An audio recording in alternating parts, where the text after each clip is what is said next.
Hello दोस्तों, कैसे हो आप सब। तो जैसे कि लास्ट पार्ट में हमने देखा था, डेमन वर्ल्ड में क्वीन मेडुसा का प्रॉब्लम खत्म हो जाता है और साथ ही इसका पावर इंक्रीज करता है। एंडलेस फायर डोमेन में अलायंस क्रिएट हो चुका था 4 डिफरेंट वर्ल्ड के बीच में। अब आगे जबकि घोफ्ट वर्ल्ड में इविल रेस ने अटैक किया था, इसमें काफी सारे पावर हाउसेस मारे गए हैं और अब घोफ्ट वर्ल्ड में काफी कम पावर हाउसेस ही बचे हैं। सोलिएटर 6 लेवल इनकार्नेशन पे है, थंडर लॉर्ड भी सेम लेवल पे है।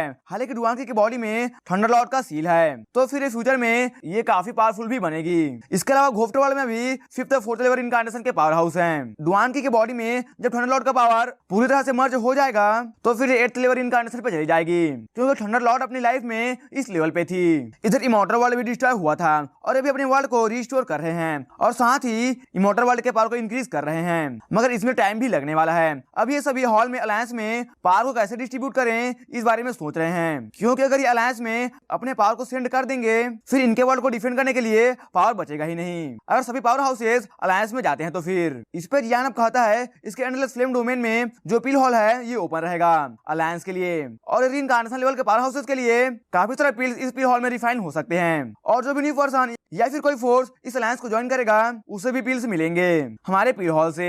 इससे इनके लोगों का पावर इंक्रीज करता रहेगा।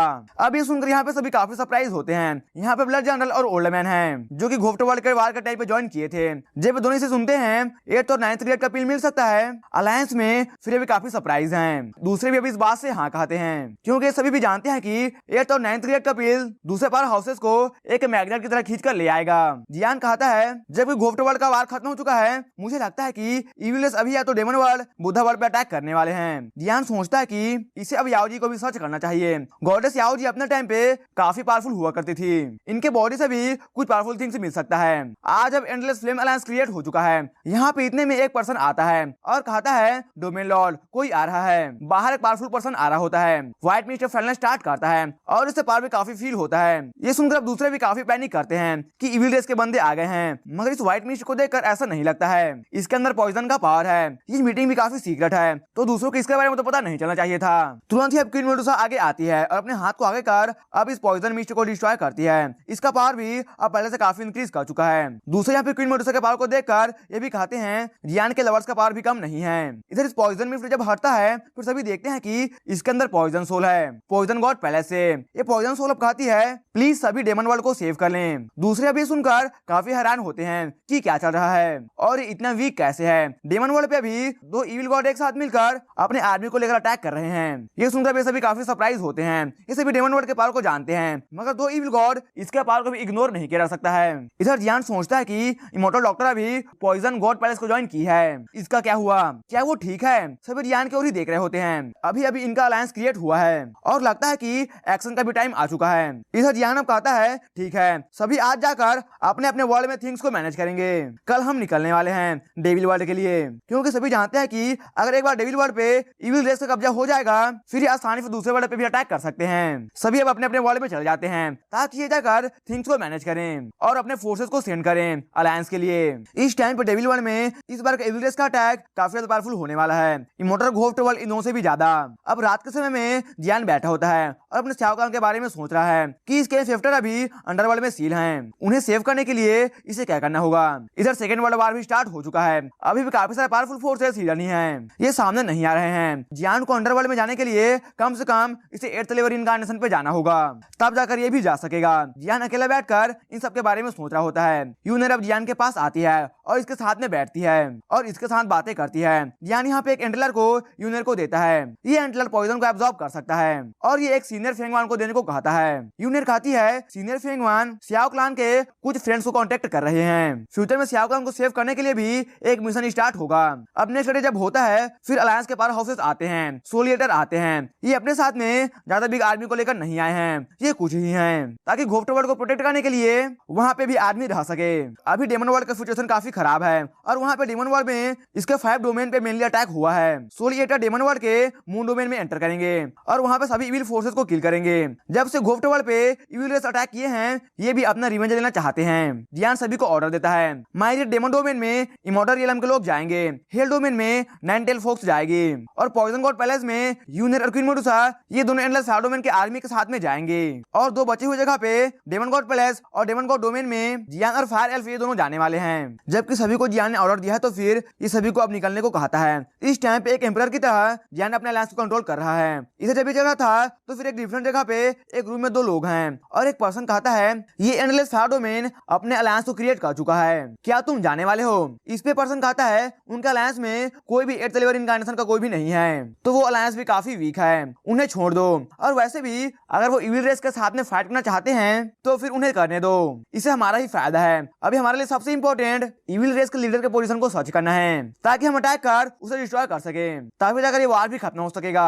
इस पे एक पर्सन कहता है डोंट वरी, इस बार हमारे ह्यूमन वर्ल्ड का सेंटर वर्ल्ड पहले से काफी डिफरेंट है, इस बार हम बिना सियाओ क्लान के भी ये कर सकते हैं। ये कहता है लगता है कि इविल रेस के 4 गार्डियन जो कि इविल रेस में इविल गॉड के भी ऊपर आते हैं, ये अब मूव करना स्टार्ट कर चुके हैं। इधर किंगडम ऑफ एंजल में क्वीन कल्टीवेशन के लिए जा चुकी है, जबकि सेकंड वर्ल्ड वार स्टार्ट हो चुका है, फिर इनका भी काफी यूज होने वाला है और ये अपने फोर्सेस को भी रेडी कर रहे होते हैं। इधर दूसरी ओर एक इविल गार्ड आता है और आकर रिपोर्ट करता है अलायंस का 70% पावर वो सेंड कर चुके हैं डेमन वर्ल्ड पे।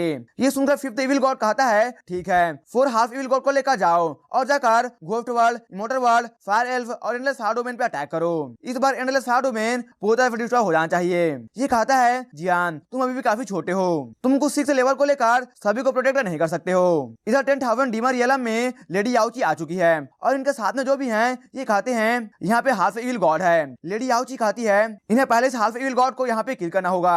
इधर डीमन पैलेस में यहाँ के डोमेन मास्टर का power half 5th level incarnation पे ही है, इनका फोर्सेस भी अब काफी वीक हो चुका है। इधर सेंटर ऑफ डेमन वर्ल्ड का भी हालात कुछ ठीक नहीं है। इधर डार्क इविल गॉड कहता है ये अपनी आर्मी से डेमन के बारे में पूछ रहा है। इधर लेडी याओची आगे बढ़ रही है अपने लोगों के साथ में इस हाफ इविल गॉड को किल करने के लिए। इधर ब्लड मून टेरिटरी में सोल ईटर गए हुए हैं और यहाँ पे भी एक हाफ इविल गॉड है। यहाँ पे टेरिटरी के भी हालात कुछ खास ठीक नहीं दिख रहा है। यहाँ पे जो हाफ इविल गॉड है इसका पावर 5th लेवल इनकार्नेशन के पीक पे है। इस बंदे पे अब सोल ईटर अटैक कर देते हैं। इन दोनों का फाइट स्टार्ट हो चुका है। इधर हेल डोमेन में जहाँ पे हेसा ड्रैगन का रूल है, यहाँ पे ज्यादातर लोग मॉन्स्टर्स ही हैं। यहाँ पे भी एक हाफ इविल गॉड है और ये 5th लेवल इनकार्नेशन पे है। ये हाफ इविल गॉड का दूसरा नाम ब्लड डेमन भी है। हेसा और किंग नुआन दोनों यहाँ पे एक दूसरे को देखते हैं। इन दोनों के पास इनका पावरफुल वेपन है जो लास्ट टाइम जियान ने दोनों को दिया था, इससे इन दोनों का पावर भी काफी इंक्रीज कर चुका है वेपन से। इधर पॉइजन गॉड पैलेस में ह्यूनर और किंग मेडुसा ये दोनों यहाँ पे आ चुकी हैं अपने आर्मी को लेकर। यहाँ पे जगह पॉइजन मिफ्ट से सराउंडेड है, ज्यादा यहाँ पे डैमेज नहीं दिख रहा है। ये यहाँ पे कैंप लगाने को कहती हैं और आगे जाकर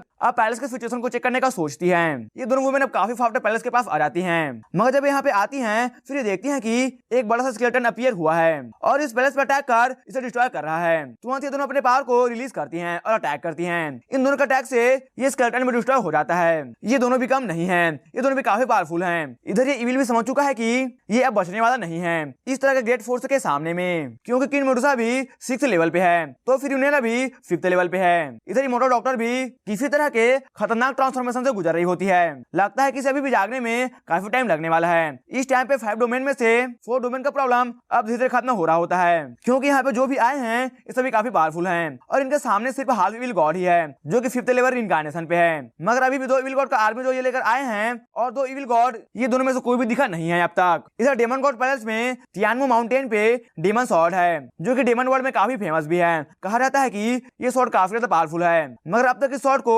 कोई बाहर नहीं निकाल सका है। यहाँ पे डार्क वर्ल्ड में जियान और फायर एल्फ अभी एंटर किए हैं और डार्क वर्ल्ड में आने के बाद इन्हें काफी भयानक एनर्जी फील होता है। सियाओ और ग्रेट एल्डर फायर एल्फ के एक दूसरे को देखते हैं और इन्हें कुछ फील होता है और ये कहते हैं कोई आ रहा है। इविल गॉड का गार्ड आ चुका है जो कि हाफ इविल गॉड के पावर के बराबर है 5th लेवल इनकार्नेशन पे।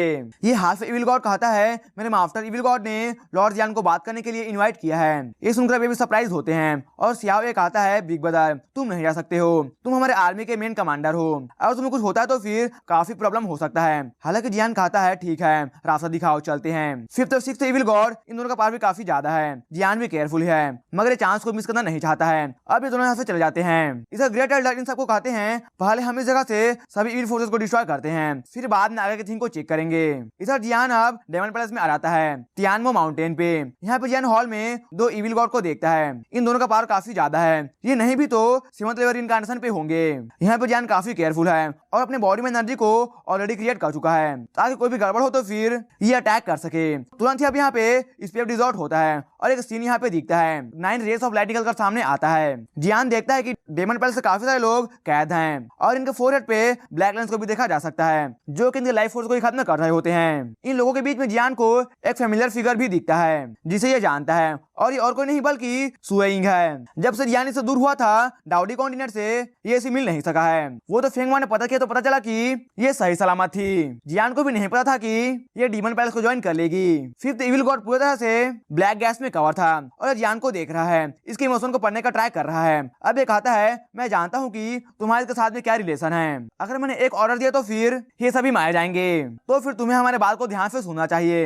अगर तुम इन्हें सेव करना चाहते हो या पूरे डीमन वर्ल्ड को तो फिर हमारे पास एक डील है। इन दो इविल गॉड के आर्मी को डिफीट करना अलायंस के आर्मी के साथ में अभी जियान के लिए भी ये काफी प्रॉब्लम की बात हो सकता है क्योंकि इन इविल गॉड का आर्मी काफी स्ट्रॉन्ग है। ये दोनों जियान को डीमन स्वॉर्ड को निकालने को कहते हैं। ये सुनकर अब जियान के पास भी और कुछ ज्यादा नहीं है ये मान जाता है और जियान को ये दोनों एक टेंपल में सेंड कर देते हैं। इस टेंपल में आते ही जियान को काफी पावर फील होता है। इधर दूसरी ओर डोमेन मास्टर जियान को देख रहे हैं और ये कहते हैं तो क्या जब ये स्वॉर्ड लेकर आ जाएगा तो फिर तुम सभी को छोड़ दोगे?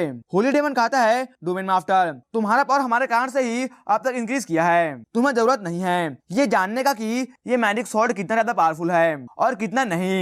ये कहता है हम डीमन वर्ल्ड को डिस्ट्रॉय नहीं करना चाहते हैं, हम इस पर राज करना चाहते हैं। इधर जियान टेंपल में आगे जा रहा होता है। इसे एक फॉर्मेशन दिखता है। इस फॉर्मेशन को देखकर जियान इसे पहले समझता है और अब इसे ब्रेक करता है। इस फॉर्मेशन का पावर एक होली फ्लेम के पावर से भी काफी ज्यादा मिस्टीरियस है। हालांकि जियान का फॉर्मेशन का समझ काफी ज्यादा है, ये भी इसके सामने टिक नहीं पाता।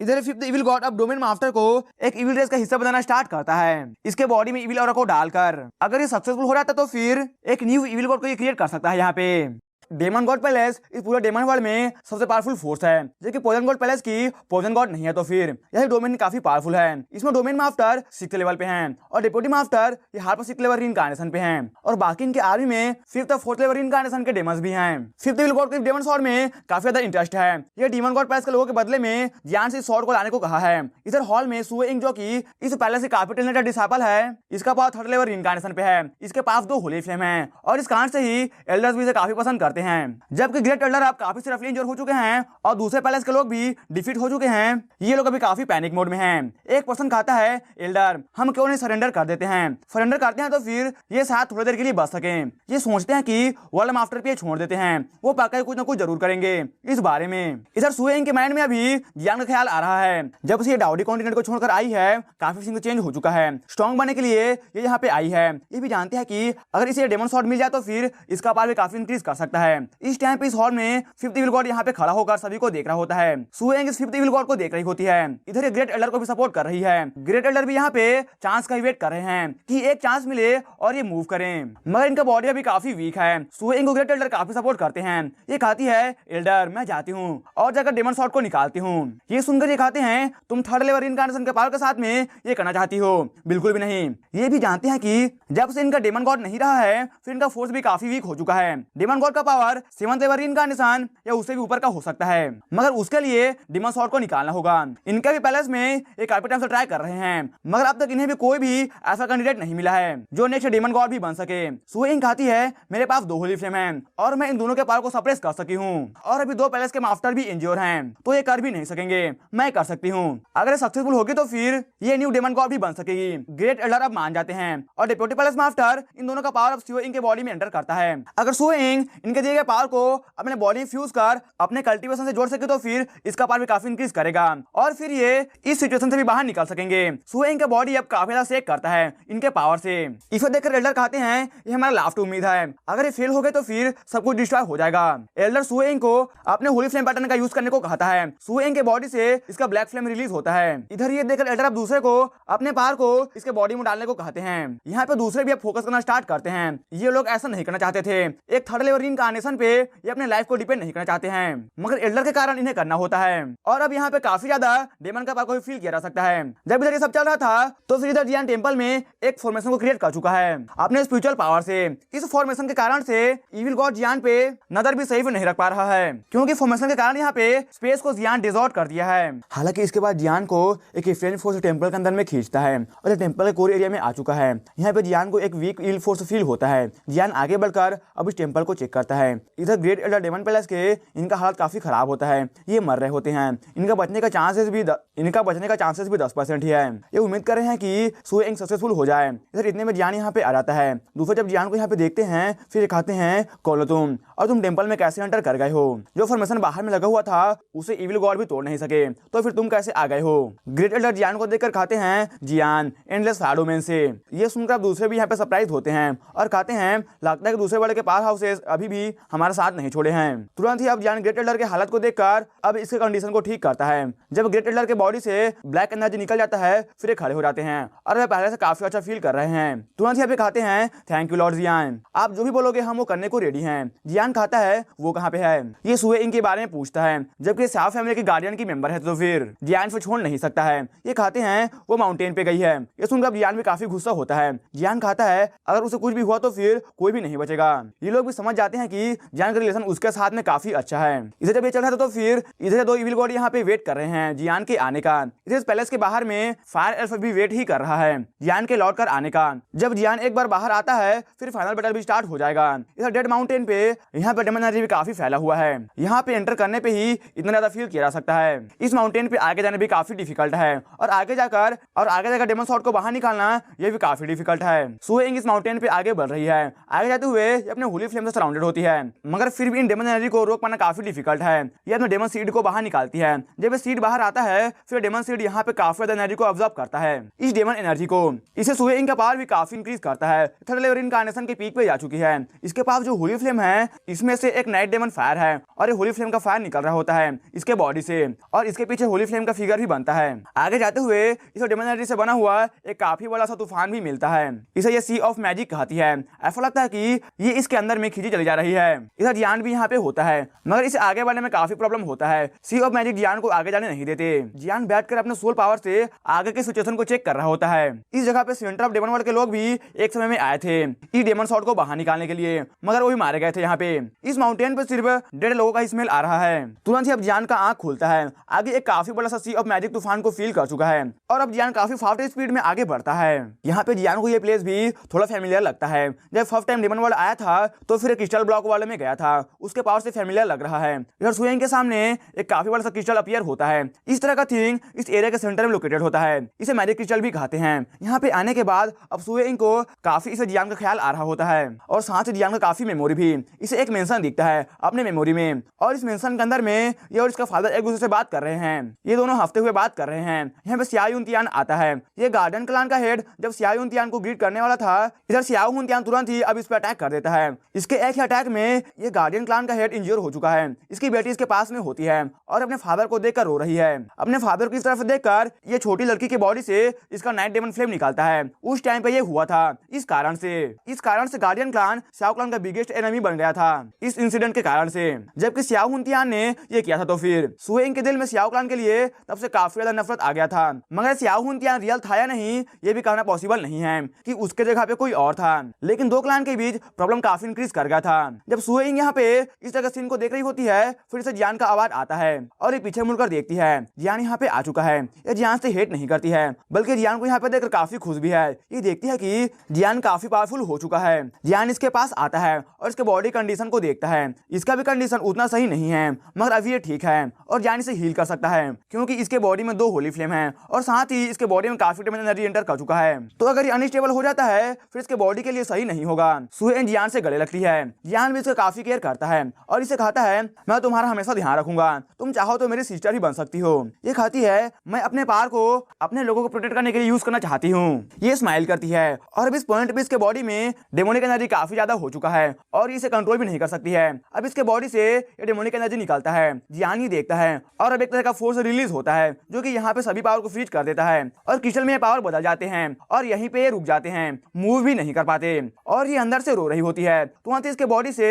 डेमोनिक एनर्जी निकलता है और अब क्रिस्टल भी मेल्ट होता है। सुएंग के बॉडी में काफी सारे पावर्स हैं, होली फ्लेम, डेमन एनर्जी, गोफ्ट एनर्जी, इविल एनर्जी। ये पावर को गेन करना चाहती है, ये आगे जा चुकी है। इस टाइम पे जियान को ये क्रिस्टल सप्रेस किए हुए है, मगर इसके पावर के कारण ये क्रिस्टल भी इसे रोक नहीं पाते और ये फ्री हो जाता है। जियान ऊपर की ओर देखता है माउंटेन के, इस माउंटेन पे सिर्फ बोन्स और डेड बॉडी से भरा हुआ है। इस तरह का सीन कोई भी देखकर डर जाएगा। हालांकि इससे पहले जियान ऊपर जा पाता, जियान के सामने ब्लैक गैस अपीयर होता है और ये दो इविल गॉड है, एक 7th लेवल पे है तो दूसरा हाफ 7th लेवल रीइंकार्नेशन पे है। जियान इन दोनों को देखता है और कहता है ये दोनों काफी टाइम से यहाँ पे वेट कर रहे हैं, लगता है कि इन दोनों के शॉट ही चाहिए। ये दोनों यहाँ पे नहीं है, इनका क्लोन यहाँ पे है। मर क्या सुएंग को कंट्रोल कर रहे हैं, लेकिन कर पाने पॉसिबल नहीं है। सुएंग के बॉडी में अभी दो एल्डर्स का पावर है। जियान यहाँ पे सोचता है कि जब दोनों का रियल बॉडी यहाँ पे नहीं है तो फिर ये दोनों कहाँ पे हैं? क्या सेंटर वाले में गए हैं और क्या सेंटर वाला डिस्ट्रॉय हो गया है? काफी सारे थिंग्स अभी भी क्लियर नहीं है। इधर जियान फायर एल्फ आर्मी को सिग्नल सेंड कर देता है सोल पावर से इन पे अटैक करने का, जबकि दो इविल गॉड यहाँ पे नहीं है और फायर एल्फ को अटैक करने का सिग्नल मिल चुका है। फिर ये भी यहाँ के सिचुएशन को कंट्रोल कर सकते हैं। इधर जब जियान अपने पावर को रिलीज करता है फिर ये दोनों भी काफी सरप्राइज होते हैं जियान के पावर को देखकर कि अब 6th लेवल के पीक पे आ चुका है। इधर होली इविल गॉड जियान के सामने अपने पावर को रिलीज करता है और दूसरा इविल गॉड के पावर के कारण से सुएंग कंट्रोल हो रही होती है और इसे माउंटेन पे सेंड किया है स्वॉर्ड को निकालने के लिए। इधर जियान 5th इविल गॉड से फाइट कर रहा है, इसका नाम होली इविल लॉर्ड भी है और 7th लेवल रीइंकार्नेशन पे है। इन दोनों का पावर काफी ज्यादा है और साथ ही इन दोनों का कॉम्बैट पावर भी काफी ज्यादा है। काफी एनर्जी का फ्लो को यहाँ पे देखा जा सकता है। इनके फाइट में जियान के बॉडी पे ब्लू वाटर अपीयर होता है, ड्रम किंग बाक्से का पावर रिलीज होता है। फाइट के दौरान होली इविल लॉर्ड इसका फिगर सामने दिखता है और इसके हाथों में एक व्हाइट स्क्रॉल आता है। इस स्क्रॉल के आते ही अब आइस और स्नो का पावर भी आना स्टार्ट होता है और साथ ही एक वुमन का फिगर भी निकल कर सामने आता है और इसके पीछे खड़ी होती है। इस वुमन के बॉडी से अब काफी पावर फील होता है, जैसे कि सुप्रीम लीडर हो। इसके बॉडी से आइस पावर फील होता है। इसका बॉडी प्योर व्हाइट पावर से बना हुआ है। इस टाइम पे जियान काफी केयरफुल होता है क्योंकि इस वुमन का पावर बिल्कुल भी सिंपल नहीं है। इसके बॉडी में प्योर पावर है और साथ ही इसके अंदर इविल पावर भी है, जैसे कि पहले ये एक एंजल हुआ करती थी। जियान जब इसके पावर को देखता है फिर कहता है ये तो एंजल का पावर है। एक एंजल का पावर काफी प्योर होता है और काफी होली पावर होता है। इस तरह के पावर का सामना करना काफी डिफिकल्ट होता है और जियान के लिए भी काफी मुश्किल है। इस टाइम पे इस जगह पे जियान का ड्रम किंग बाक्से का पावर भी अब काफी कम हो चुका है इस एंजल के आने से। होली इविल लॉर्ड को भी पता है कि जियान के पास काफी सारे होली फ्लेम्स हैं और साथ ही 4 एट्रीब्यूट्स हैं, लेकिन जियान एंजल के सामने ये भी कुछ नहीं कर सकेगा और जियान के फेस को देखकर ये हंस रहा है। कहा जाता है कि होली फ्लेम का पावर एंजल के पावर का सामना नहीं कर सकता है। इस टाइम जियान का वाटर का ही पावर इसके बॉडी के अंदर ही जा रहा होता है। जियान के बॉडी में अभी होली फ्लेम और डेविल का पावर है, मगर डेविल का पावर सामने नहीं आ सकता है जब तक इसे मजबूर ना किया जाए। इसे जब जियान और एंजल का फाइट चल रहा है तो फिर सेंटर ऑफ डेमन वर्ल्ड में एक जगह है, इसका अंदर में एक ब्लैक कॉल्ड्रॉन है और इसके मुंह को देखकर कहा जा सकता है कि ये किसी भी थिंग को अपने अंदर में डेवोर कर सकता है। काफी ज्यादा डेमोनिक एनर्जी यहाँ पे फ्लो कर रहा है। इस हॉल में काफी सारे लोग भी हैं जो कि डार्क चेन से बंधे हुए हैं। इनका पावर 5th और 6th लेवल रीइंकार्नेशन पे है। ये लोग अपने पावर से इस चेन को तोड़कर फ्री भी नहीं हो सकते हैं। यहाँ पे एक फिगर है जो कि इन सभी को कैद किए हुए है और अभी से देखकर ये लोग कहते हैं तुम भी नहीं बचने वाले हो। ये फिगर अब अपने हाथों को मूव करता है और ये सभी अब एक एक करके इस ब्लैक कॉल्ड्रॉन के अंदर में गिरना स्टार्ट होते हैं। इस कॉल्ड्रॉन में 5th लेवल और 6th लेवल रीइंकार्नेशन के पावर हाउस अंदर गिरते हैं। इस कारण से पावर भी काफी रिलीज होना स्टार्ट होता है। ऐसा लगता है कि ये फिगर यहाँ पे एक डिवाइन टेक्निक को क्रिएट करना चाहता है और इसी के साथ ये एपिसोड यहाँ पर खत्म हो जाता है। इस पार्ट के लिए इतना ही दोस्तों, आगे का स्टोरी हम नेक्स्ट पार्ट में देखेंगे। अगर आपको वीडियो अच्छा लगा हो तो फिर वीडियो को लाइक और चैनल को सब्सक्राइब जरूर से कर देना।